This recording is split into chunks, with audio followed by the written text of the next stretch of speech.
Bulatkan tekad, kuatkan hati, negeri ini memanggilmu kawan. Belajar bergerak berbagi untuk negeri, guru penggerak majukan pendidikan. Guru penggerak menghamba pada murid, kreatif rancang pembelajaran. Hargai potensi, tingkatkan prestasi, lahirkan profil pelajar Pancasila. Belajar bergerak berbagi untuk negeri, kita menjalin kolaborasi. Belajar bergerak berbagi untuk negeri, demi bakti pada Ibu Pertiwi.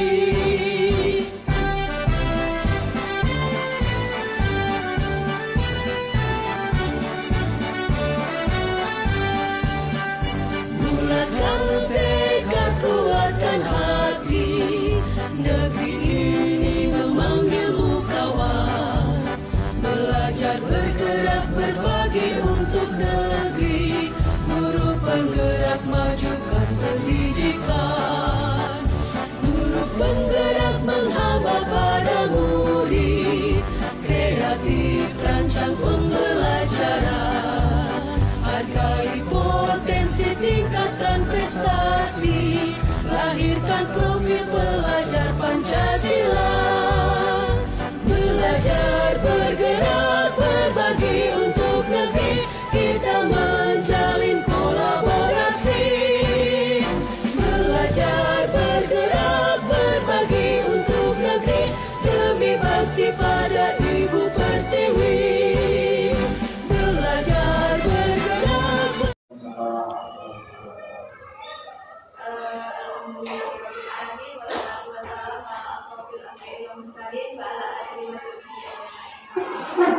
Pertama-tama marilah kita panjatkan syukur kita kehadiran Allah Subhanahu wa taala karena berkat rahmat dan hidayahnya kita dapat berkumpul di ruangan kelas 5 ini dalam keadaan sehat walafiat tanpa suatu halangan apapun. Sholawat menaikkan salam, mari bersama-sama kita haturkan kepada junjungan Nabi besar Muhammad sallallahu alaihi wasallam dengan lafaz Allahumma sholli ala sayyidina Muhammad wa ala ali sayyidina Muhammad.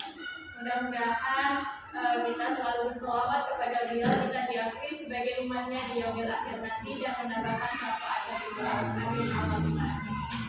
Baiklah Bapak Ibu, tujuan dikumpulkannya ataupun kita mengadakan KKG mini di SD ini untuk pembebasan aksi nyata ataupun diseminasi aksi nyata modul 1.4 program guru penggerak, yaitu tentang budaya positif yang nantinya dapat kita terapkan di kelas ataupun di sekolah Bapak Ibu masing-masing.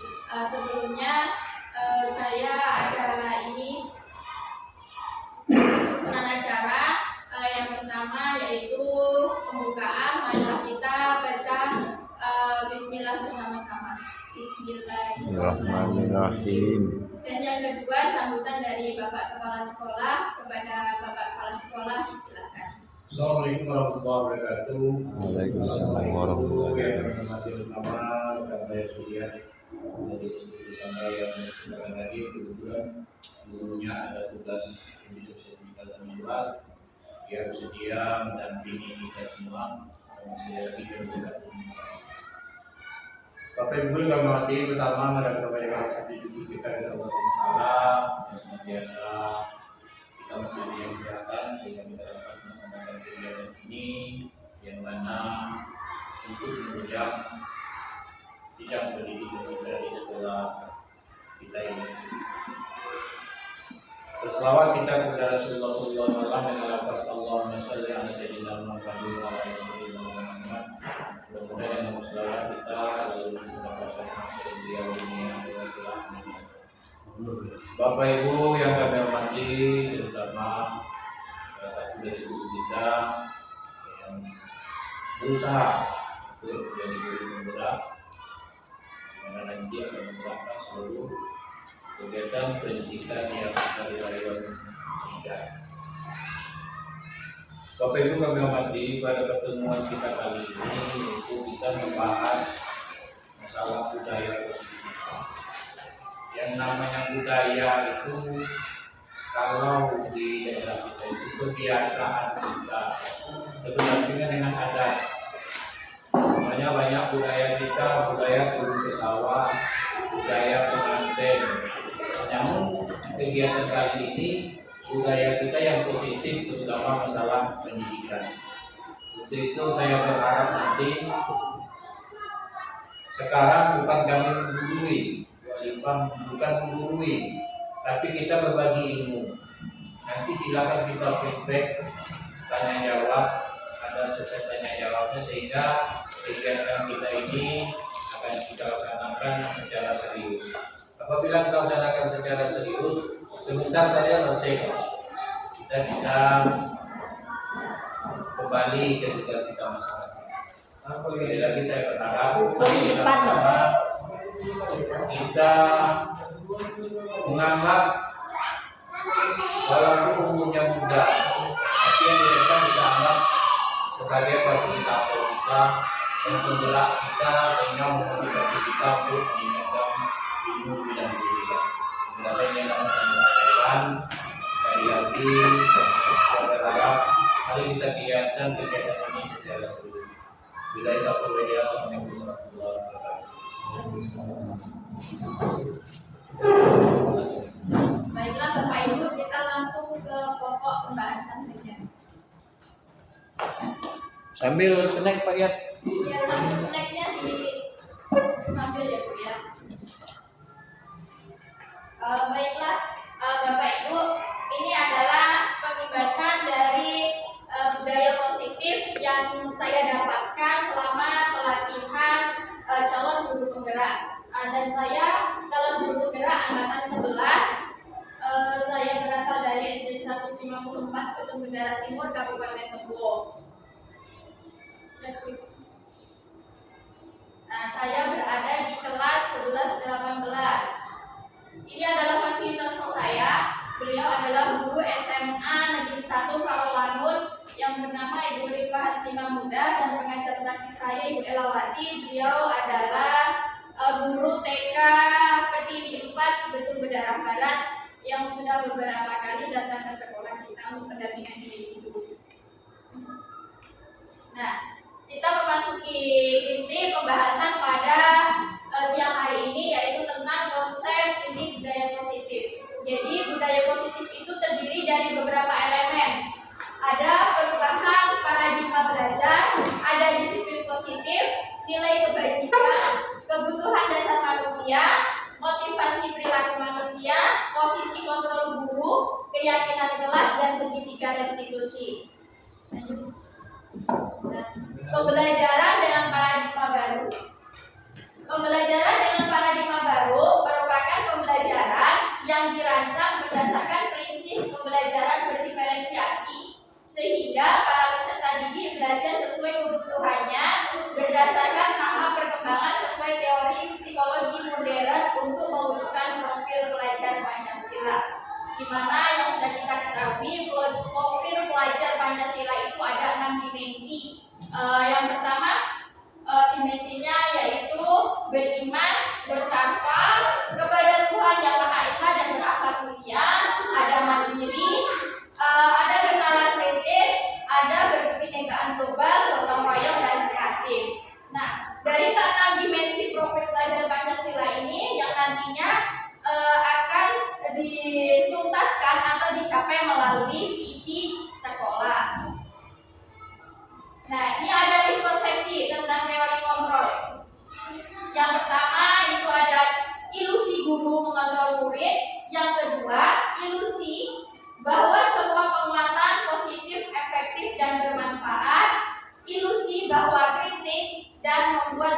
sebagai realita yang ada dalam kehidupan kita.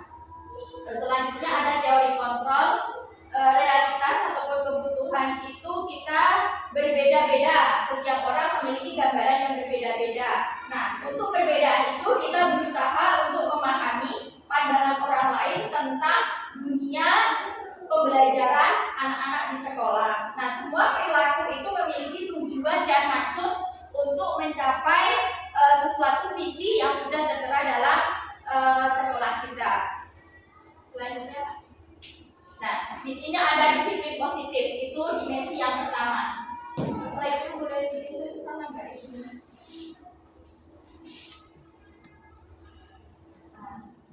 Nah, ada disiplin positif. Arti disiplin itu kan berasal dari kata disiplina, yang artinya itu belajar. Nah, disiplin itu mengacu pada disiplin diri yang memiliki tanggung jawab terhadap apa yang dilakukannya berdasarkan nilai-nilai yang diyakini. Nah, nilai-nilai yang diyakini ini nanti yang nantinya bermuara pada nilai kebajikan seperti itu. Nah, sebagai pendidik, tujuan kita adalah menciptakan peserta didik yang memiliki disiplin diri sehingga mereka berperilaku mengacu kepada nilai-nilai kebajikan universal dan memiliki motivasi intrinsik dalam perubahan perilaku ke arah yang lebih baik. Nah, arti disiplin di sini, disiplin itu merupakan salah satu cara penerapan disiplin yang bertujuan untuk menumbuhkan kesadaran serta memberdayakan peserta didik tanpa imbalan atau penghargaan ataupun reward, ancaman ataupun hukuman. Yang nantinya disiplin ini mengarahnya kita ke segitiga restitusi untuk menyelesaikan permasalahan anak yang ada di dalam sekolah. Selanjutnya, Pak. Nah, di sini ada nilai-nilai kebajikan universal, di mana nilai-nilai kebajikan ini sudah kita lakukan bersama, sudah kita ketahui bersama. Nah, nilai-nilai kebajikan ini nanti yang akan disepakati kita bersama, yang nantinya kita buat dalam kelas itu berupa keyakinan kelas, ya, keyakinan kelas. Jadi nilai yang disepakati bersama lepas dari suku bangsa, agama, bahasa maupun latar belakangnya. Jadi nilai kebajikan ini apapun sukunya, agamanya, bahasanya itu tidak ada pengaruhnya. Jadi kita sama-sama sepakati bersama, dibuat bersama dengan kesadaran kita bersama, dan nantinya yang akan disepakati jika melanggar akan diberikan konsekuensi seperti itu.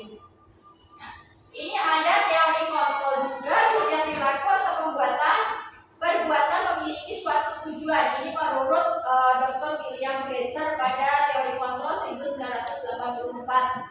Nah, dengan mengaitkan nilai-nilai kebajikan yang diyakini seseorang, maka motivasi intrinsik akan terbangun sehingga menggerakkan motivasi dari dalam untuk dapat mencapai tujuan mulia yang diinginkan. Ini menurut Diane Goshen tahun 1998. Yang nantinya tetap tujuannya yaitu mengacu pada profil belajar Pancasila, beriman dan bertakwa kepada Tuhan Yang Maha Esa, berakhlak mulia, berkebinekaan global, gotong royong, mandiri, kreatif dan bernalar kritis. Nah, ini tentang nilai kebajikan universal. Nah, nilai kebajikan universal itu menurut Ibu Primary Years program PGP. Nah, ini adalah salah satu bentuk-bentuk nilai kebajikan universal, Bapak Ibu. Ada toleransi, rasa hormat, integritas, mandiri, menghargai, antusias, empati, keingintahuan, kreativitas, kerjasama, percaya diri, dan komitmen. Nah, saya rasa semua ini bukan sesuatu kata ataupun kalimat yang asing untuk Bapak Ibu semuanya. Karena pada nilai-nilai kebajikan universal ini sudah ada dalam diri kita dan nantinya bisa diterapkan kita bersama dalam bentuk keyakinan kelas ataupun keyakinan sekolah. Nah, ada keterampilan hidup ataupun life skill, dapat dipercaya, lurus hati, pendengar yang aktif, tidak merendahkan orang lain dan memberikan yang terbaik untuk diri sendiri. Nah, ada teori motivasi, hukuman, dan penghargaan restitusi. Sebelumnya kita ketahui kalau kita belajar bersama di dalam kelas untuk meningkatkan motivasi penghargaan seperti itu. Ya kan Bapak Ibu ataupun reward. Ternyata penghargaan itu bukanlah sesuatu yang baik yang harus kita lakukan, yang harus kita berikan kepada anak untuk meningkatkan motivasi belajar anak. Karena penghargaan ini nantinya akan membawa dampak buruk juga untuk anak-anak di sekelilingnya. Kenapa seperti itu?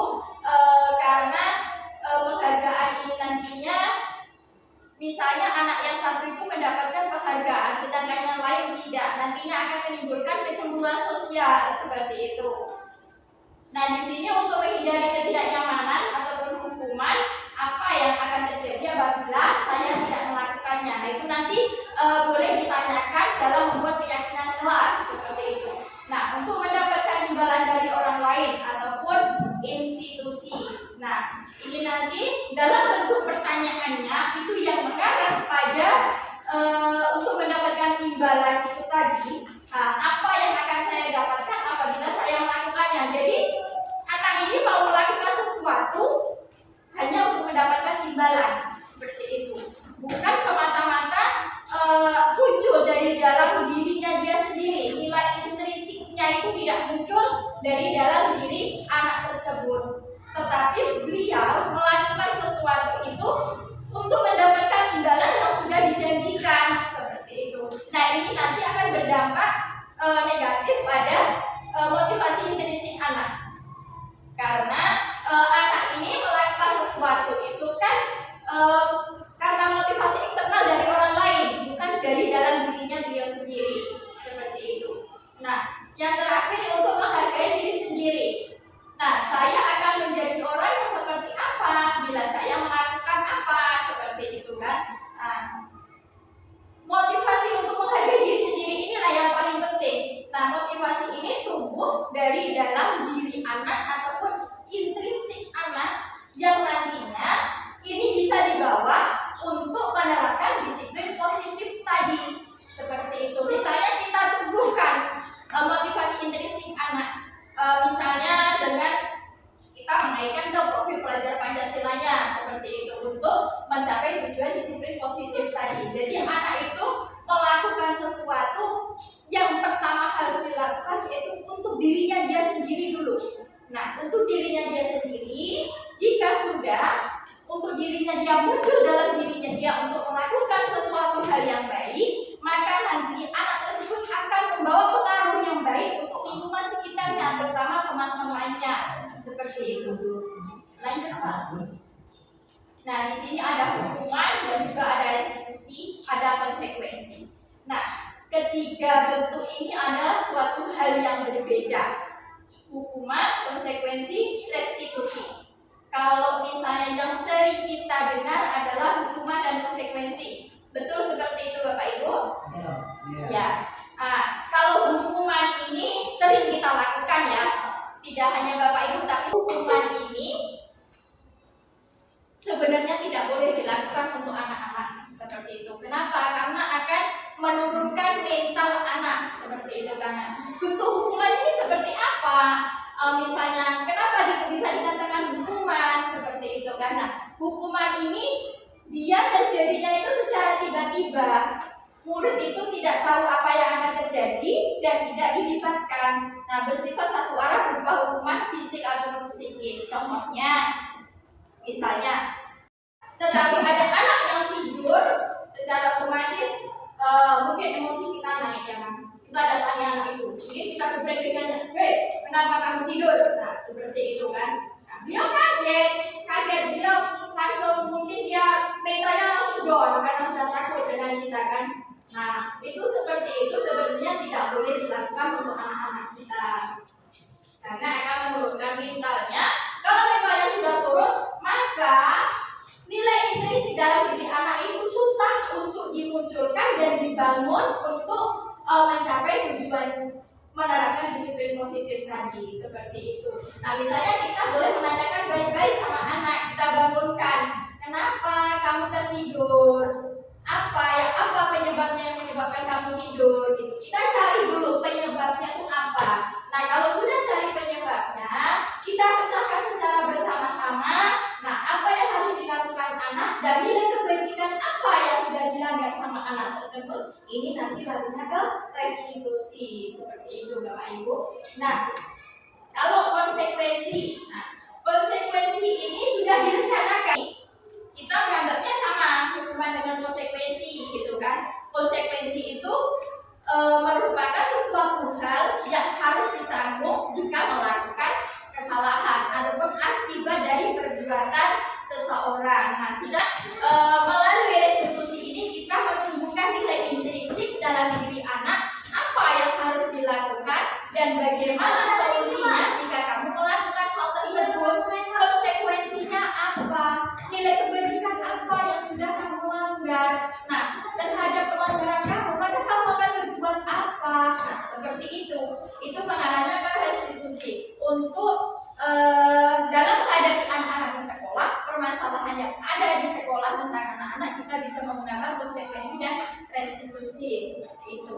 Bapak Ibu, yang selanjutnya. Nah, di sini ada kebutuhan dasar manusia. Nah, baik guru maupun pendidik itu memiliki kebutuhan dasar manusia, ya. Nah, terutama untuk kita sebagai pendidik, maka kebutuhan dasar murid itu beraneka ragam untuk masing-masing murid kita seperti itu. Nah, kebutuhan dasar manusia itu adalah segala sesuatu yang kita lakukan untuk mendapatkan apa yang kita inginkan. Seluruh tindakan yang kita lakukan memiliki tujuan tertentu dan semua usaha terbaik yang kita lakukan adalah dalam rangka agar kebutuhan dasar kita terpenuhi dengan baik. Nah, kebutuhan dasar manusia itu ada 5, Bapak Ibu. Yang pertama ada bertahan hidup. Bertahan hidup ini berkaitan dengan makan, pakaian, tempat tinggal, keamanan, kesehatan, dan masih banyak lagi. Nah, yang kedua itu ada kasih sayang dan rasa diterima.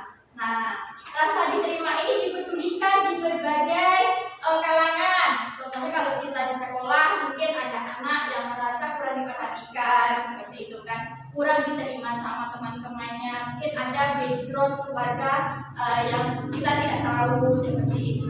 Nah, adanya kerjasama menjadi bagian dalam kelompok tersebut. Yang ketiga ada penguasaan. Penguasaan ini tentang harga diri, keinginan untuk dia melakukan sesuatu, kepemimpinan, berprestasi, diakui dan didengar, seperti itu. Misalnya untuk penguasaan ini ada salah satu anak, beliau yang di dalam kelas itu dominan, misalnya kan, dominan karena dia merasa pintar sendiri, maka dia menguasai di antara teman-temannya bahwa teman-temannya itu kurang. Itu namanya penguasaan. Nah, kita itu merupakan kebutuhan dasar beliau. Misalnya ada salah satu anak yang tidak mengerti tentang pembelajaran. Nah, anak yang lain berusaha untuk membantu. Ini juga bisa masuk dalam penguasaan. Jadi dia menguasai materi yang teman-temannya belum dikuasai, seperti itu. Nah, yang ketiga, yang keempat yaitu kebebasan. Kebebasan ini berkaitan dengan mandiri, memiliki pilihan, mencoba hal baru, mampu mengendalikan arah hidupnya. Nah, kebebasan ini misalnya dalam pembelajaran itu seorang guru menggunakan metode pembelajaran yang konvensional. Metode pembelajaran konvensional itu misalnya ceramah, seperti itu kan, ceramah. Di mana metode ceramah untuk saat ini dalam kurikulum Merdeka ini sudah tidak selayaknya dipakai kembali, seperti itu, karena metodenya sudah beragam, ada PBL, mungkin ada praktek dan lain sebagainya.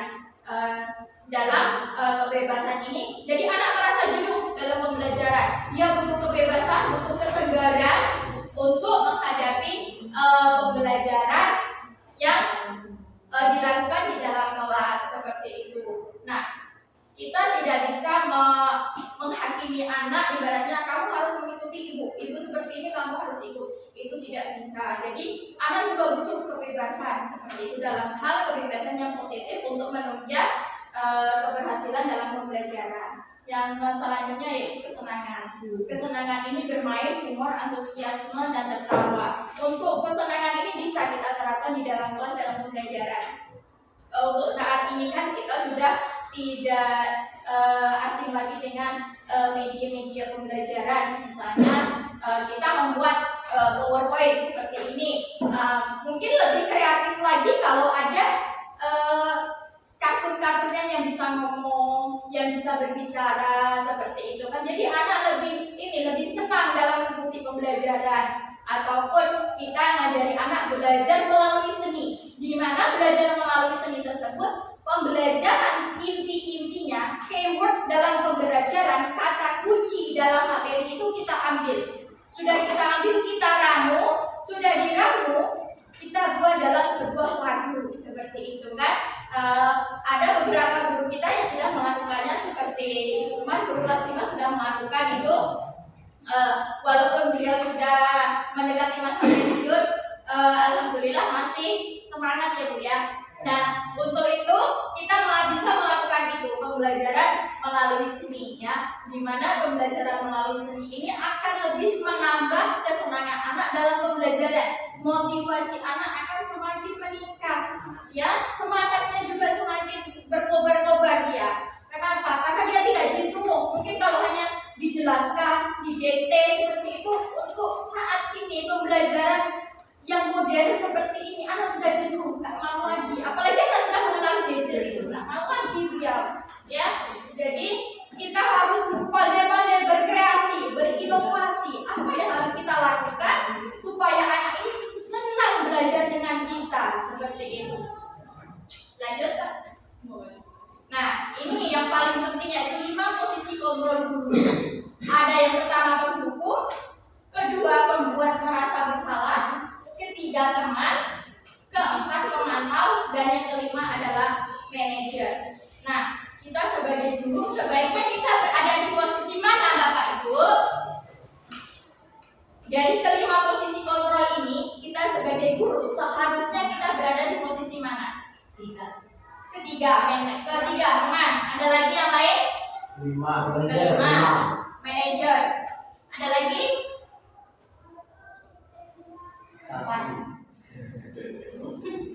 Oke, ya baik Bapak Ibu. Dari kelima posisi kontrol ini, sebaiknya kita sebagai guru berada di posisi kelima, yaitu manajer. Ya, mungkin kalau dalam sebuah perusahaan manajer itu kan pemimpinnya seperti itu kan. Nah, dalam pembelajaran posisi manajer ini seharusnya dimiliki oleh guru. Kenapa? Karena dalam posisi manajer ini kita tidak akan memutuskan sesuatu, tidak akan berat sebelah, ya. Jadi kita akan memutuskan sesuatu, menyelesaikan suatu permasalahan itu dengan bijaksana, ya, dengan bijaksana yang mengacu pada profil pelajar Pancasila dan nilai-nilai kebajikan tadi. Nah, nanti kita akan ketemu di segitiga restitusi untuk manajer ini. Nah, untuk penghukum, pernahkah kita melakukannya? Selesai ya? Iya. Untuk penghukum ini kita sering melakukannya. Untuk membuat merasa bersalah, ini nanti ada kalimat-kalimatnya. Bagaimana kita bisa membuat anak itu merasa bersalah atas perbuatan yang dia lakukan, seperti itu. Dan untuk teman ini saya rasa pernah Bapak Ibu juga melakukannya ya, dimana kita memposisikan sebagai teman kepada murid kita. Nah, kalau pemantau pun juga pernah kita melakukannya seperti itu. Kelima posisi ini pernah kita lakukan, walaupun si posisi manajer itu mungkin persenannya 25% seperti itu ya Bapak Ibu ya. Tetapi paling tidak kita pernah melakukannya. Jadi dari kelima posisi kontrol ini seharusnya seperti itu, kita berada di posisi manajer seperti itu Bapak Ibu. Lanjut.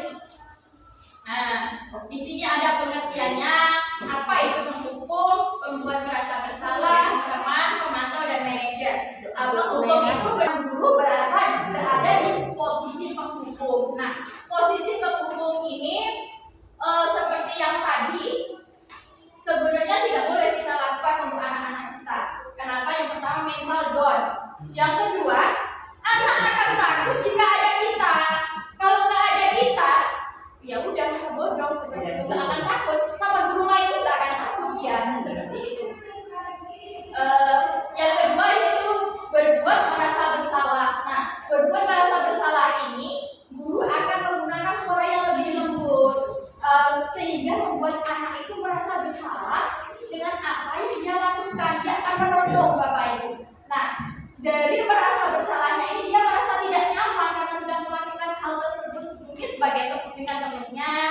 keberhasilan gurunya seperti itu kan. Nah di situ nanti anak akan berpikir, ternyata yang saya lakukan ini merugikan orang lain seperti itu, membuat hati orang lain itu sakit hati, membuat orang lain malu seperti itu kan. Nah disinilah nilai-nilai intrinsik anak juga akan muncul Bapak Ibu ya, yang mengarah pada nilai-nilai kebajikan universal anak tersebut. Nah kita sebenarnya bisa memunculkan nilai-nilai kebajikan anak ataupun nilai intrinsik anak itu melalui berbagai cara seperti itu ya Bapak Ibu. Dan selanjutnya yaitu teman. Guru pada posisi ini tidak akan menyakiti murid. Namun mungkin kita bisa melakukannya seperti ini. Kenapa kamu tidak mengerjakan PR? Kita tanya dulu penyebabnya. Kalau sudah tahu penyebabnya, nah apa yang harus kita lakukan? Nah nanti pada jam pembelajaran sudah selesai, teman-temannya istirahat, kamu kerjakan PR. Nah kita pantau sampai dia selesai mengerjakan PR, sampai dikumpulkan PR-nya seperti itu. Ataupun anak membuat kesalahan dengan temannya, kita pantau juga sampai mereka berdua melakukan kesalahan itu seperti apa dan apa yang dilakukan anak tersebut sampai anak tersebut meminta maaf dan berbaikan kembali seperti itu. Yang terakhir manajer. Yang paling penting ini adalah posisi manajer. Posisi di mana guru itu berbuat sesuatu bersama murid, mempersilahkan murid mempertanggungjawabkan perilakunya, mendukung murid agar dapat menemukan solusi dari permasalahannya sendiri. Nah, di posisi manajer inilah kita seharusnya berada seorang guru gitu kan. Jadi guru ini bersama murid itu melakukan sesuatu dalam menyelesaikan permasalahan seperti yang sudah saya katakan tadi. Kita dalam posisi manajer ini kita tanya dulu baik-baik anak penyebabnya apa melakukan kesalahan, penyebabnya apa bertengkar sama temannya seperti itu kan. Kalau sudah itu kita tanya juga, nah nilai kebajikan apa yang sudah dilakukan seperti itu. Kalau sudah itu maka kalau sudah melanggar nilai kebajikan, kamu harus ngapain sekarang untuk memperbaiki kesalahan kamu seperti itu. Jadi dengan begitu anak nantinya akan berpikir, kalau saya berbuat ini maka saya akan menyakiti orang lain. Tetapi kalau saya akan seperti ini maka teman-temanku akan pada suka. Guru suka juga kalau aku berbuat seperti ini gitu kan. Nah, ini adalah contoh kasus penerapan 5 posisi kontrol guru. Nah, kasusnya siswa yang tidak mengenakan atribut lengkap saat upacara. Nah, misalnya ini ada posisi penghukum. Posisi penghukum ini hormat bendera sampai jam istirahat. Misalnya di lapangan, karena kita akan tanya kenapa kamu menggunakan atribut lengkap. Mungkin anak itu menjawabnya lupa. Udah kamu lupa, kamu salah hormat bendera di lapangan sampai jam istirahat pula. Nah, seperti itu. Pernah ya Bapak Ibu kita berada di posisi penghukum ya? Ya pernah. Saya juga pernah Bapak Ibu ya. Nah ternyata setelah saya mengikuti guru merah ini, posisi penghukum ini ternyata sebenarnya tidak etis kita lakukan sebagai guru ya, tidak boleh seperti itu ya Bapak Ibu ya. Nah ini ada berapa kali Ibu Bapak harus memberitahu kamu selalu saja mengecewakan Bapak Ibu. Nah ini kita berbicara seperti ini dengan nada lembut, ini membuat merasa bersalah, maka anak akan berpikir dia pasti akan melembut diam seperti itu kan. Sudah melembut diam pasti dia nanti akan menjawab, nah, seperti itu kenapa gitu kan. Dia akan merasa bersalah gitu Bapak Ibu karena sudah melakukan sesuatu hal yang sudah membuat orang lain itu tidak suka dengan apa yang kita lakukan seperti itu kan. Nah memang untuk kita menerapkan posisi-posisi ini memang butuh tantangan seperti itu. Iya, butuh tantangan, butuh kesabaran yang luar biasa. Itulah kenapa kita berada di posisi guru anak SD. Karena memang pada hakikatnya Allah sudah tahu ini bisa, ini mampu untuk menjadi guru anak SD seperti itu. Dari nol. Iya, jadi memang guru anak SD memang luar biasa sebenarnya harusnya melebihi guru TK. Mungkin kalau guru TK anak-anak belum bisa mandiri untuk mereka buang air kecil aja belum bisa mandiri seperti itu kan. Tetapi untuk mengontrol emosi, mengontrol anak itu lebih mudah ketimbang anak SD, karena anak SD itu sudah pemikirannya, apalagi udah zaman modern ini dipengaruhi oleh gadget dan lain sebagainya. Ini memang perangai anak itu susah untuk dikendalikan. Ya. Lanjut Pak.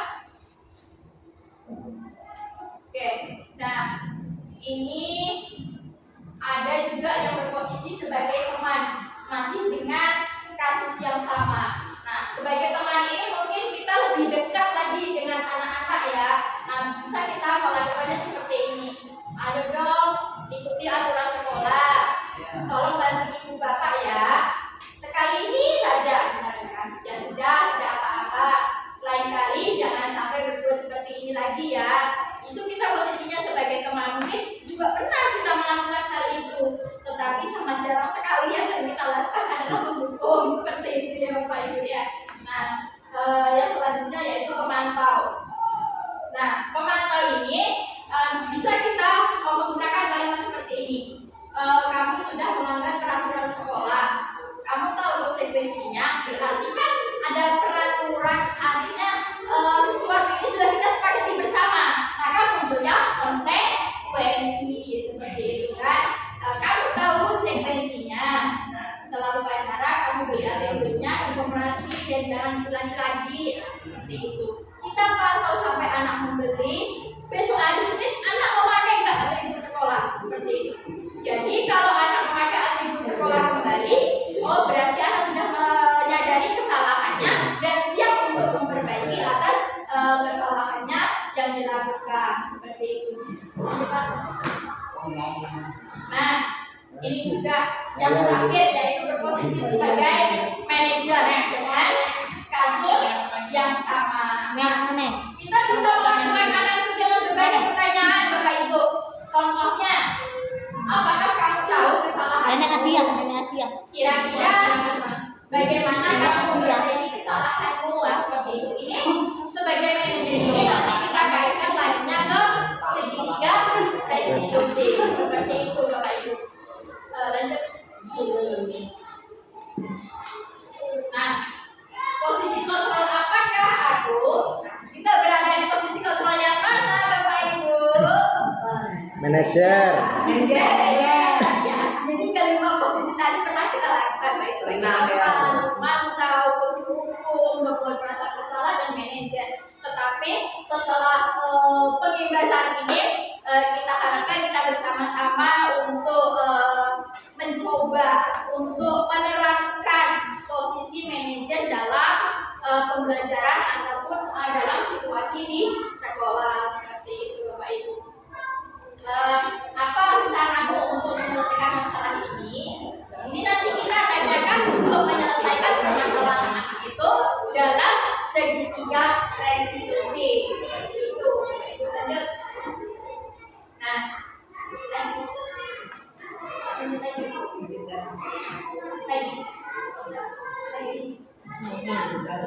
Nah, ini tadi seperti sekarang kita memasuki keyakinan kelas Bapak Ibu. Nah, keyakinan kelas ini sebenarnya kita buat pada awal semester seperti itu. Kalau kelas 1 mungkin keyakinan kelas ini masih ibu gurunya yang mengarahkan seperti itu. Kalau sudah kelas 3, 4, 5, 6 ini bisa guru bersama murid. Jadi murid ini dilibatkan langsung dalam pembuatan keyakinan kelas seperti itu. Iya, kerjasamanya. Dan mereka kan nanti ditanya, nah kira-kira keyakinan kelas apa yang harus kita lakukan? Misalnya tiket kelas setiap hari sesuai jadwal tiketnya. Misalnya anak menyebutkan seperti itu. Nah, kalau misalnya ada yang tak tiket, maka apa konsekuensinya? Kita tanyakan lagi sama anak. Jadi anak itu nanti berpikir sendiri kalau dia melakukan ini, dia tahu konsekuensinya. Seperti itu Bapak Ibu ya. Nah itu. Nah sekarang mengapa harus keyakinan kelas? Mengapa tidak peraturan kelas? Seperti itu. Jadi bedanya keyakinan kelas dengan peraturan kelas itu sebenarnya beda beda tipis seperti itu ya, 11-12. Kenapa? Karena keyakinan kelas seperti tadi yang saya sebutkan, itu keyakinan kelas itu dibuat bersama dengan murid, iya, disepakati bersama dan muncullah konsekuensi. Kalau peraturan kelas ini sifatnya yang satu arah, jadi guru yang membuat peraturan, murid harus mengikuti. Jadi kita tidak tahu apa sih yang dimau murid, gitu kan? Apa yang diinginkan murid seperti itu kita tidak tahu. Tetapi murid itu mau tidak mau, suka tidak suka harus mengikuti peraturan guru. Nah, itu bedanya keyakinan dengan peraturan. Maka dan keyakinan kelas ini pun kalimatnya yang dibuat nanti adalah bentuk kalimat positif. Mungkin kalau peraturan tidak boleh makan di dalam kelas, itu kan kalimatnya negatif karena tidak boleh. Nah, mungkin kalau keyakinan kelas kita bisa ubah kalimatnya seperti itu. Untuk makan saat jam istirahat saja, misalnya itu. Jadi itu lebih ke kalimat yang positif seperti itu. Tetapi tujuannya sebenarnya sama, tidak boleh makan di dalam kelas, gitu kan. Cuma bentuk kalimatnya itu berbeda. Kalau keyakinan kelas itu lebih ke kalimat yang positif sehingga anak itu tidak merasa dihakimi seperti itu, Bapak Ibu. Jadi anak itu merasa diperhatikan, merasa dirangkul sama gurunya. Jadi chemistry-nya itu ada antara murid dan guru, gitu. Dan gurunya pun juga lebih mudah dalam mengontrol anak-anaknya seperti itu. Lanjut. Nah, ini pembentukan keyakinan kelas. Nah, keyakinan kelas yang pertama sudah kita sebutkan tadi ya, kita buat secara bersama-sama. Bersifatnya ini abstrak, berupa pernyataan universal. Pernyataan universal itu yang mengandung nilai-nilai kebajikan tadi, ada menghormati, terus ada menghargai, terus ada disiplin dan lain sebagainya. Mungkin kalau kita di kelas seperti ini, biasanya anak-anak kita seringnya ini kan saling mengejek, ya, saling mengejek. Mungkin kalau kita membuat peraturan seperti ini, tidak boleh mengejek temannya. Nah, kita gantikan dalam keyakinan kelas, kita ubah kalimatnya. Kita harus saling menghargai dengan sesama teman, walaupun sesama guru itu kan kalimatnya didengar lebih enak didengar, juga di dalam hati itu lebih adem seperti itu kan. Jadi seolah-olah anak itu tidak takut duluan gitu loh, maksud saya kan seperti itu. Nah, ini dibuat dalam pernyataan positif seperti yang saya bilang tadi. Sedikit saja agar mudah ingat. Jadi keyakinan kelas itu harus atau penuh, tetapi mungkin 5 kalimat atau 4 kalimat, tetapi dia mengandung semuanya dalam kelas itu, seperti menghargai disiplinnya, terus misalnya sama teman-temannya itu juga harus kerjasama, tidak boleh main geng-gengan gitu, nah maksud saya kan gitu. Jadi tidak ada kesenjangan sosial ataupun kecemburuan sosial nantinya. Nah, sesuai dengan kondisi kelas dan sekolah sehingga mudah diterapkan. Jadi kalau sekolahnya berada di dalam, untuk akses jalannya ada susah, jika hujan kita kan misalnya kita buat keyakinan kelas jam 7:30 sel sudah di dalam lokasi sekolah. Saat posisi hujan, bisakah anak itu jam 7:30 ada di sekolah? Nggak bisa, karena jalannya pun susah untuk dilalui seperti itu kan. Jadi kita dalam membuat keyakinan kelas itu kita juga lihat lingkungan sekolah kita, ya. Lihat berada di daerah yang mana terpencilkan, atau misalnya kita akses jalannya mudah, listriknya juga bagus seperti itu kan. Terus yang selanjutnya semua warga sekolah atau warga kelas terlibat saat pembuatan keyakinan kelas seperti itu. Seperti yang saya sebutkan tadi, jadi kita itu bersama murid membuat keyakinan kelas ini bersama-sama dengan murid. Apa yang dimau murid, dan murid nanti jika murid maunya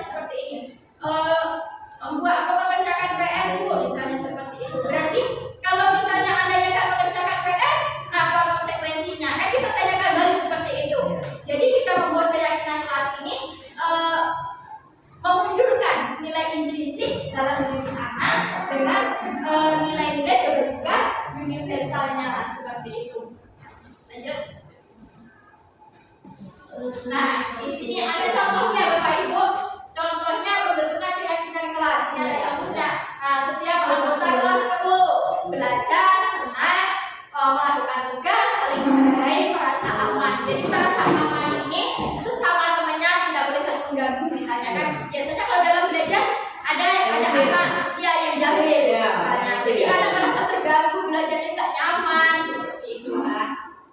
Lalu bersikap positif, senantiasa menjadi diri terbaik, percaya dan menghormati orang lain serta barang miliknya. Nah ini misalnya sama teman mau minjem pensel tuh bicara dulu, izin dulu, nggak ambil sembarangan. Iya seperti itu kan. Ada tuh. Ada.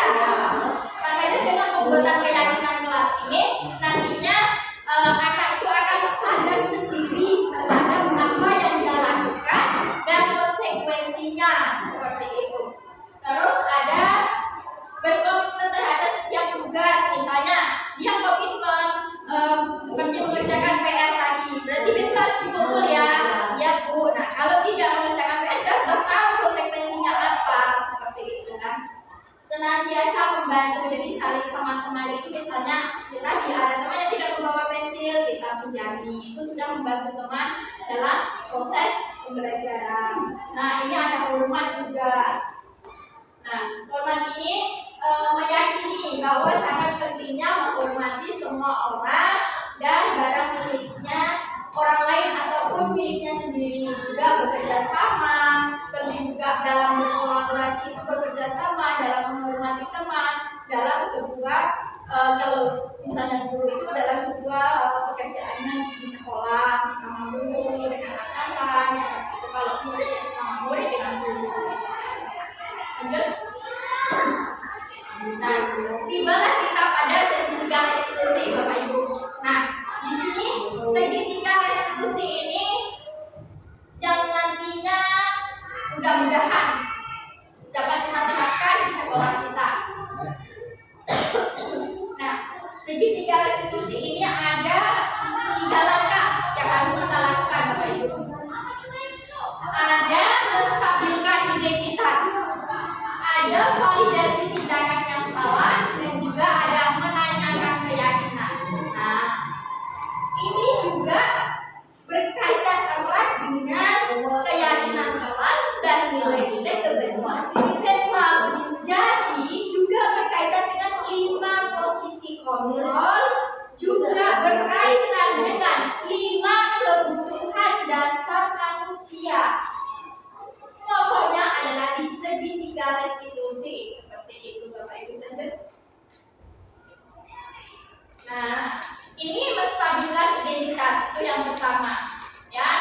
Berdasarkan prinsip membuat kesalahan adalah bagian dari proses pembelajaran. Kita bisa dalam menyelesaikan suatu permasalahan pada anak menggunakan segitiga restitusi. Yang harus kita lakukan langkah pertama yaitu menstabilkan identitas. Kita bisa bertanya pada anak dengan pertanyaan seperti ini yang di sebelah kanan. Berbuat salah itu wajar, tidak ada manusia yang sempurna, ya. Bapak Ibu juga pernah melakukan itu, misalnya begitu. Ibu atau bapak tidak mencari siapa yang salah, tetapi bapak dan ibu ingin mencari solusi dari permasalahan ini. Nah, kamu berhak merasa begitu. Misalnya dalam menyelesaikan segitiga restitusi ini, ada salah satu anak yang sering kita dengar, murid kita itu ada yang mengejek nama ayahnya, itu yang sering sekali kita dengar. Yang satu nanti merasa dia ayahnya tak terima, dia akan membalas seperti itu, akhirnya terjadilah pertengkaran. Nah, kedua anak itu kita panggil, ataupun salah satu anak kita panggil, kita tanya.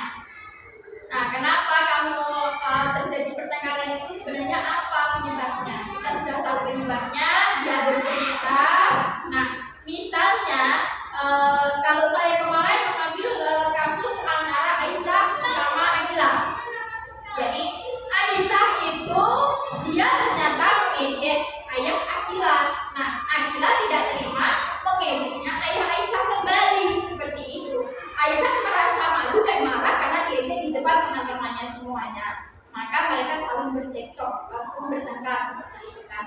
Nah, saya panggil si Akila, kenapa melakukan itu? Nah, katanya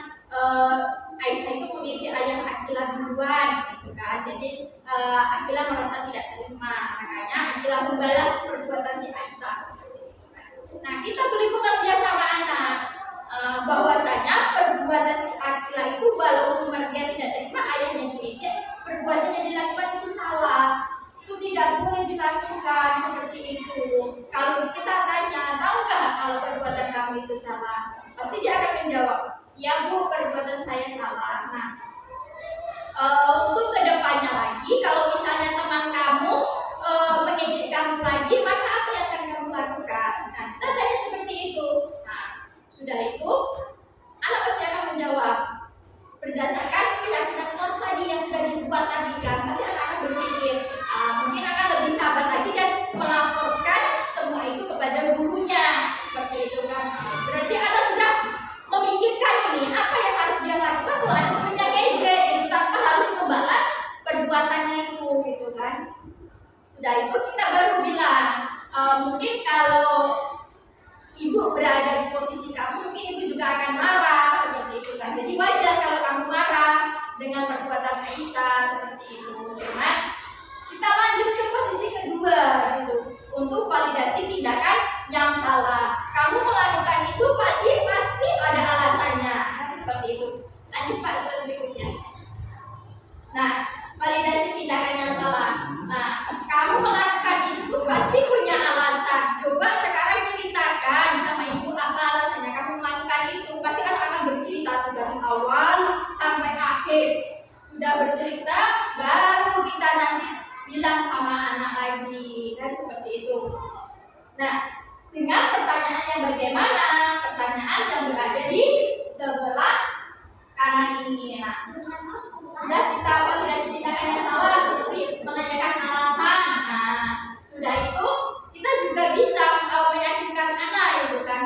Padahal kamu bisa melakukan yang lebih dari itu sebenarnya, tetapi perbuatan itu memang menurut kamu itu tidak boleh dilakukan, seperti itu kan. Jadi kita bilang sama anak baik-baik. Nah, kalau sudah divalidasi tindakan yang salah tadi dengan pertanyaan-pertanyaan ini, kita bilang sama anak, kalau misalnya besok seperti itu lagi, berarti seharusnya kamu nggak boleh ya, misalnya nggak boleh membalas perbuatannya lagi. Kalau sudah itu kita langsung menanyakan, kita sudah mendengarkan alasannya apa, kita memberikan pengertian sama anak kalau perbuatannya itu tidak boleh dilakukan lagi, perbuatannya itu salah, seperti itu. Sudah itu kita lalu menanyakan keyakinan sama anak. Selanjutnya kita menanyakan keyakinan dengan bagaimana? Nah, yang ini arahnya ke keyakinan kelas tadi yang sudah dibuat. Nah, kira-kira perbuatan yang kamu lakukan itu melanggar keyakinan kelas kita enggak? Nah, misalnya pasti kalau dia sudah membuat keyakinan kelas, anak akan menjawab, iya Bu, melanggar keyakinan kelas. Kira-kira keyakinan kelas mana yang kamu langgar? Seperti itu kan. Ini ke nilai-nilai kebajikan ini dari sama ini. Misalnya kalau mengejek temannya di depan orang banyak, teman-teman yang lain itu kan dia merasa malu itu kan sama artinya tidak menghargai temannya gitu kan. Ataupun temannya itu misalnya seperti ini, dia merasa tidak dihargai karena dipermalukan di depan orang banyak, seperti itu. Jadi nilai-nilai keyakinan kelas yang dilanggar itu adalah tidak menghargai temannya lagi, menghargai orang lain, ataupun karena temannya merasa dirugikan, seperti itu. Nah, kita bisa bertanya sama anak-anak, nah kalau kamu sudah melanggar keyakinan kelas, kira-kira apa yang harus kamu lakukan untuk memperbaiki permasalahan ini, seperti itu kan. Sudah kita bertanya sama anak-anak, nanti anak-anak akan menjawab. Yang pertama mungkin akan meminta maaf sama Aisyah, seperti itu kan. Yang kedua mau ngapain lagi? Kita tanya sama anak, mau anak itu seperti apa, gitu kan. Sudah itu kita tanya sama anak, sudah meminta maaf maka apa yang akan kamu lakukan lagi, kan? Mungkin bersama teman-teman akan membuat poster misalnya.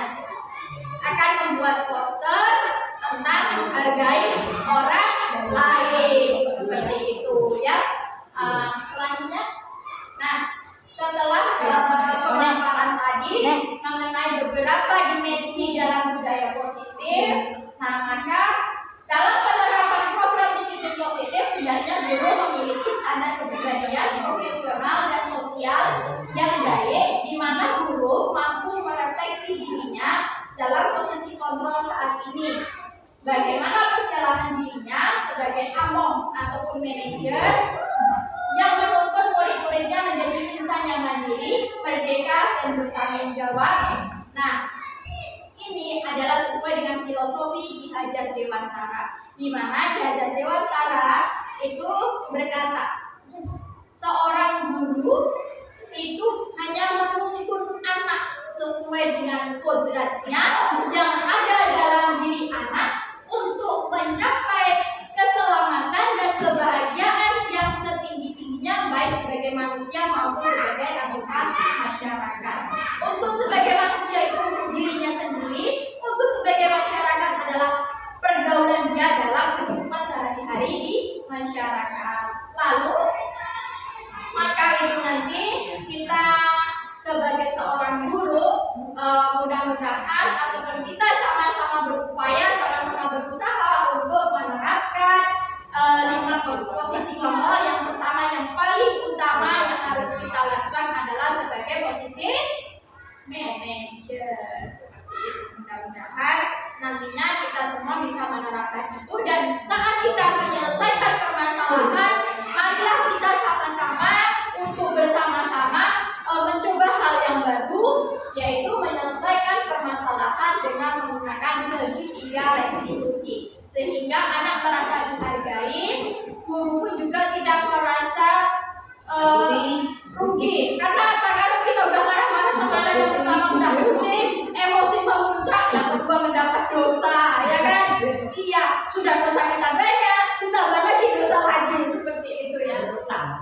Iya, pasti nanti walaupun kita sama anak saat itu jengkel, kita marah-marah sampai rumah, pasti ada timbul rasa kesalahan. Aku ya tadi marah-marah sama anak macam itunya, kan kayak gitu kan? Pasti ada ya. Iya, itulah naluri seorang guru SD, seperti itu. Kalau SMP atau SMA dia sudah mengejar remaja dan dewasa,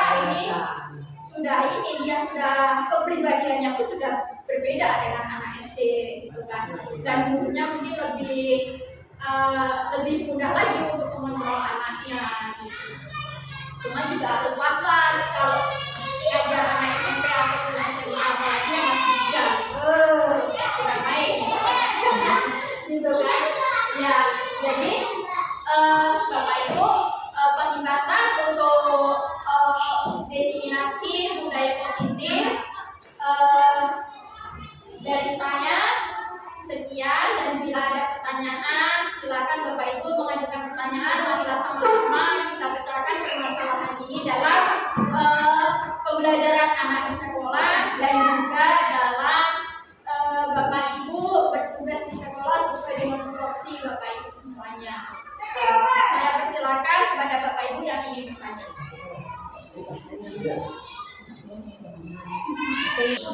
Waalaikumsalam warahmatullahi wabarakatuh.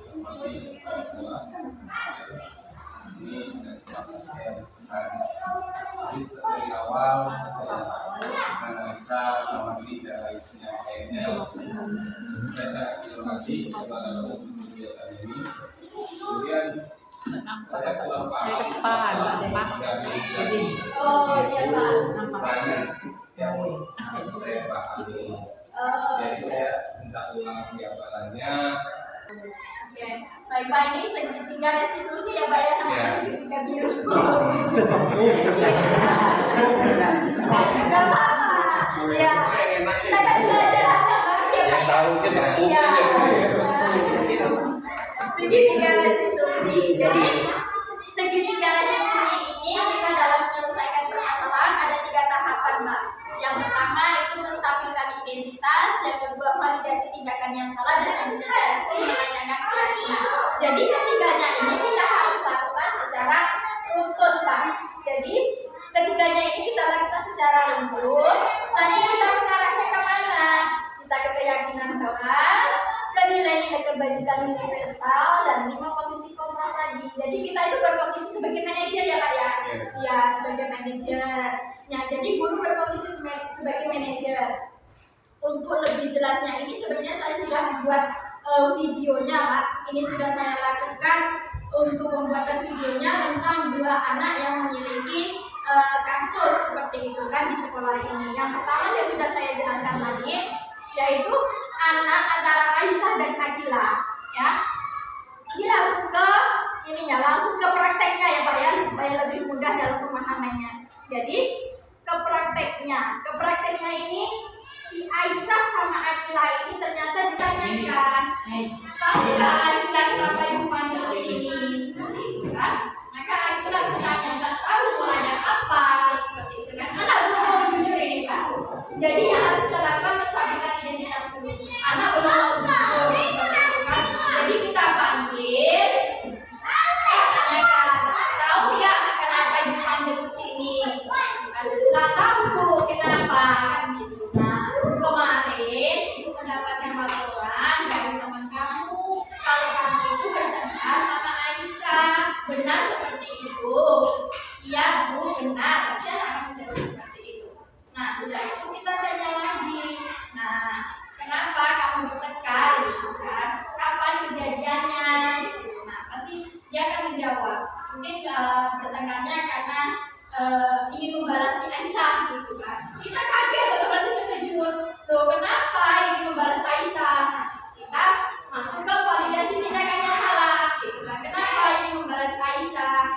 Anak gak akan ngaku karena anak takut dengan masih takut dengan ibunya gitu kan. Padahal kita gak akan menghukum. Setahu beliau kita akan menghukum karena sudah berbuat salah tadi gitu kan. Pasti anak akan diam gitu. Sudah diam kita tanya lagi. Nah, di sini ibu tidak akan menghukum kamu, tapi ibu akan mencari solusi dari permasalahan kamu. Kita pecahkan solusinya bersama-sama dalam permasalahan ini, ya seperti itu. Sudah itu kita tanya lagi, ibu, misalnya dia tanya, ya Bu, gitu kan. Nah, kita tanya lagi, apa alasan kamu bertengkar sama si Aisyah? Dia akan cerita itu, apa alasannya itu pasti dari pertama sampai akhir. Itu pasti akan bercerita Pak. Nah, sudah itu pasti akan mengalahkan temannya itu, sudah pasti itu kan. Karena kita mengalami sama seperti itu di sekolah. Nah, sudah itu kita tanya baik-baik sama anak. Kalau sudah itu, nah kamu tahu nggak kalau apa yang kamu lakukan itu salah, kan? Nah, misalnya dia menjawab ya salah Bu. Kita lari ke apa ya kira-kira di keyakinan kelas yang sudah dibuat tadi, gitu kan? Yang mengandung nilai-nilai kebajikan universal yang ada, misalnya menghormati, disiplin, saling menghargai, itu kan, saling menyayangi, seperti itu kan Pak. Mungkin menghormati orang lain gitu kan. Nah, kalau menghormati orang lain berarti besok kalau misalnya ada temennya yang seperti itu lagi, kamu harus berbuat apa gitu kan. Kalau ada temennya yang seperti itu lagi, misalnya mau melaporkan langsung kepada gurunya seperti itu, tidak akan langsung marah-marah dan membalas perbuatannya lagi. Berarti di situ nanti kita itu sudah memunculkan anak, nilai-nilai intrinsik dalam diri anak, apa yang harus dilakukan anak jika anak tersebut melakukan kesalahan seperti itu Bapak Ibu. Untuk lebih jelasnya mungkin langsung ke video saja yang pernah saya buat. Bentar Pak.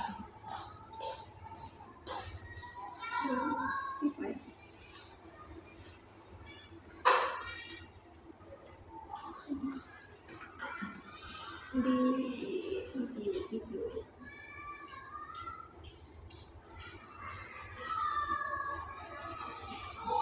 Suaranya nyampe enggak?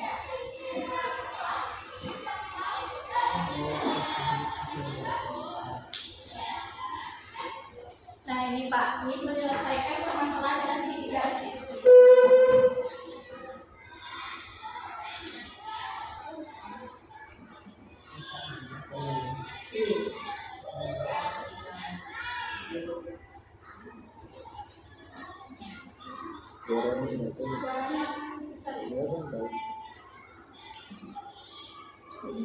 Jelaskan ya, itu yang jelaskan.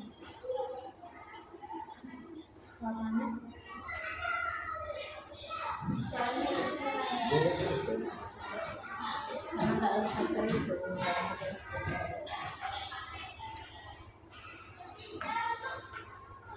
Soalnya juga nggak kedengeran ya Pak ya. Ada.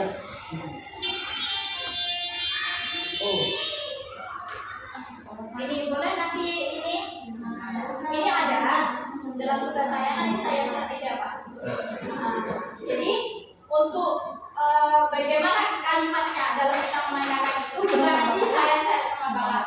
Mana yang validasi tindakannya salah, mana yang mensampaikan identitas, mana yang menanyakan keyakinan. Kalimat-kalimatnya yang untuk menanyakan pada fase itu nanti saya bahas sama Bapak.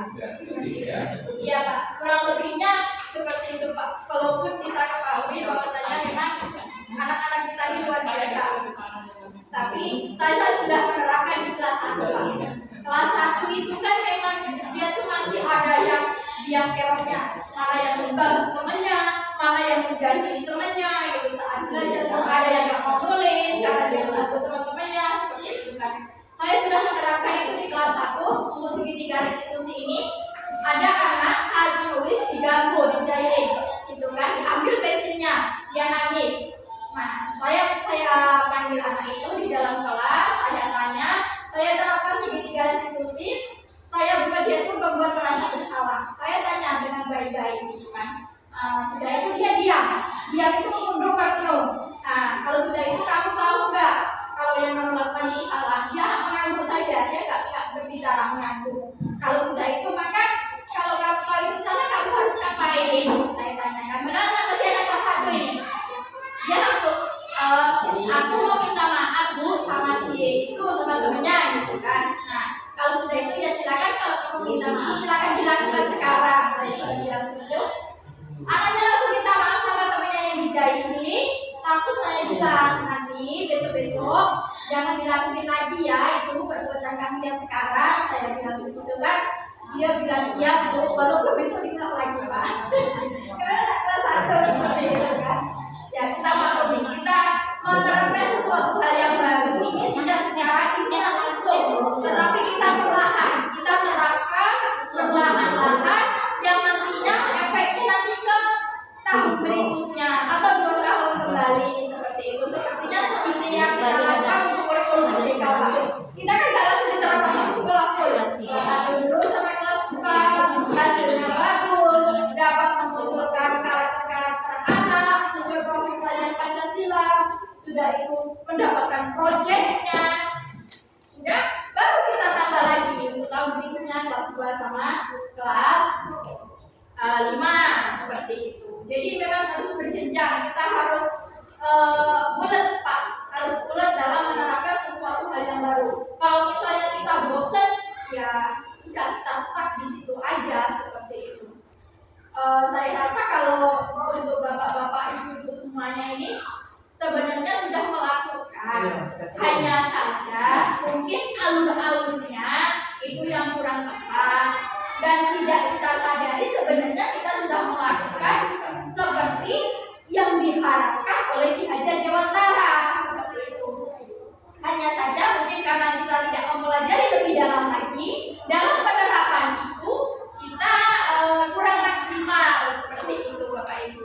Jadi waktu saya mengikuti pendidikan ini, saya pun juga pertama, seperti ini ternyata kita sudah melakukannya. Ternyata saya pun sudah melakukan, hanya saya tidak telah gitu kan dengan ini semua gitu melalui pendidikan berbudaya. Alhamdulillah banyak sekali ilmu yang saya dapatkan begitu Bapak Ibu. Nah nanti kita berbagi dengan sesama guru, gitu kan. Tidak harus kita dalam yang formal-formal banget, misalnya dengan dalam forum Kobel gitu kan, kita ngomong gini, tidak harus. Kita bisa dalam kita bercanda aja, dalam kita bercanda, dalam kita ngumpul jam istirahat, kita berbagi sama teman-teman, sama guru yang lain, itu sudah merupakan hal yang bagus sekali gitu kan. Nah untuk Bapak Pak Sugya sebagai kepala sekolah 49, sekedar masukkan kalau bisa guru-gurunya yang muda gerakan untuk mengikuti CGP Pak, karena banyak sekali ilmu yang didapat di situ. Mudah-mudahan Kecamatan Teguh ini semakin banyak guru yang mau berinovasi. ketinggalan dengan kecamatan yang lain seperti itu. Karena jujur untuk kecamatan Leboilir ini serempak dengan saya angkatan 11 cuma 2 orang. SD 154 sama SD Tabura. SD Tabura itu guru penggerak sudah mempunyai 3, yang satu masih calon, yang kedua sudah resmi seperti itu. SD 46 1, 46 itu 5 tahun itu angkatan 10 seperti itu. Kalau yang lainnya SMA 4 sepertinya ada 1 yang angkatan 10 juga. Tesnya sama dengan saya, cuma saya di angkatan 11. Seperti itu, Bapak kira-kira ada lagi? Sedikit Bu, saya kasih penjelasan dengan kawan-kawan semua. Ya, kita satu langkah, satu jenjang itu kita tahu dasarnya dulu. Pertama, Ibu dan Bapak ini tidak tahu apa itu institusi. Itu pertama kali. Institusi itu dasarnya. Jadi saya jelaskan kembali, menurut keterangan Ibu tadi, institusi itu adalah aturan mengenai suatu aktivitas dalam suatu masyarakat atau kecilnya anak didik. Itu institusi. Kemudian restitusi segitiga biru itu. Saya kasih pemahaman yang benar. Restitusi itu adalah menciptakan kondisi bagi siswa di sekolah untuk memperbaiki kesalahan mereka sehingga dapat kembali pada kelompok mereka. Jadi menyelesaikan suatu masalah. Nah, singkatnya restitusi itu sebuah cara seorang guru untuk menanamkan disiplin pada anak. Jadi apabila restitusi itu kita sudah paham, institusi itu sudah kita paham, kita akan menghadapi anak aman. Oh, karakter anak ini, anaknya ini karakternya minta disanjung, anak ini minta malu. Jadi hal itu yang kita rekrut itu, sehingga di dalam belajar mengajar itu kita nyaman. Jadi kita tidak memponis, kata Ibu Rifana ini, kok kamu harus gini, hormat bendera sampai jam 12. Itu kalau dilaporkan orang tua itu polisi, kasus kita itu kasus kan. Jadi sekarang tidak ada pada anak yang harus kita keras, ada pada anak yang harus kita lemah lembut. Tidak semua kita keras terus. Pamannya saya ngajar kelas tinggi ya, saya keras terus. Ada anak itu tidak mau keras, ngadu ke orang tuanya. Ini pasti komplain. Jadi kita sesuaikan karakter anak. Itulah kita tema kita ini Pancasila. Ya, budaya positif tetap ke Pancasila kan? Ya. Nah, itu. Jadi kita paham itu. Sering-sering buka HP, tanya di Pak Google, apa? Karena di dalam penyampaian ini banyaknya istilah. Iya. Ya kan? Nah, istilah itu kalau bahasa kita sehari-hari itu saya katakan tadi, institusi itu adalah aturan. Nah, restitusi itu apa? Cara. Nah, kan itu. Jadi bahasa Indonesia ini tidak sempurnanya. Makanya seorang mahasiswa dia kadang-kadang memilih jurusan tidak mau jurusan bahasa Indonesia. Nah, pening karena banyak bahasa Islam masih penting enaknya matematik dengan bahasa Inggris. Jadi itu Bapak Ibu, saya menambahkan dengan adanya penjabaran ini mudah-mudahan kita di kelas ada perubahan. Terima kasih. Terima kasih Pak atas penambahannya untuk pada mudah-mudahan untuk segitiga restitusi ini memang agak susah untuk diterapkan memang. Jadi kita sama-sama belajar. Saya pun kemarin setelah ini saya mencoba menerapkan di kelas 1. Memang kan ada 2 anak itu yang dia niat kelas 1 itu kan. Nulis sudah mau, ada kawan yang nulis diganggu, sudah diganggu nangis. Nah kan sudah seperti itu. Jadi saya mencoba menerapkan segitiga restitusi ini kepada anak. Alhamdulillah ada perubahan anak itu. Ada langsung dia besok mau nulis seperti itu kan. Nah untuk posisi penghukum ini marilah kita bersama-sama sedikit demi sedikit kita hilangkan ya, karena perkembangan zaman juga perkembangan kurikulum itu kita tidak berubah, tidak apa tapi berkembang. Ini adalah cita-cita belajar Dewantara itu berpuluh-puluh tahun yang lalu dia memiliki cita-cita untuk kurikulum Merdeka ini, di mana pada menurut filosofinya guru itu sebagai fasilitator yang menuntun anak, tumbuh kembang anak itu berdasarkan kodrat anak itu, seperti itu, sesuai dengan perkembangan kodrat zaman dan kodrat alam saat ini, seperti itu Bapak Ibu. Sehingga anak itu mencapai keselamatan dan kebahagiaan yang setinggi-tingginya baik sebagai manusia maupun sebagai anggota masyarakat. Dan guru itu menghamba pada anak. Menghamba pada anak bukan berarti kita menyembah sama anak ya Bapak Ibu ya. Bukan, tetapi kita lihat anak itu kan unik, memiliki karakter yang berbeda-beda. Ya, ada karakter anak seperti yang Bapak tadi bilang, ada yang lebih sanjung, ada yang tak unik kerasi seperti itu. Jadi kita pelajari memang karakter anak masing-masing. Sudah itu anak ini maunya apa seperti itu. Kita ketahui, sudah kita ketahui, nanti kita berikan bimbingan yang lebih seperti dalam sekolah, dalam suatu kelas bermacam-macam karakter anak seperti itu kan. Itulah kita sebagai guru memang tidak mudah untuk kita sebagai guru seperti itu, tapi alhamdulillah Bapak Ibu sudah melampauinya, sudah berpuluh-puluh tahun ya Bapak Ibu ya. Jadi saya rasa untuk penugasan hari ini saya cukupkan sekian. Saya berterima kasih yang sebanyak-banyaknya kepada Bapak Ibu semuanya karena sudah menyempatkan waktu untuk mengikuti acara pada siang hari ini. Saya ucapkan terima kasih banyak dan saya akhiri wabillahi taufiq wal hidayah. Wassalamualaikum warahmatullahi wabarakatuh.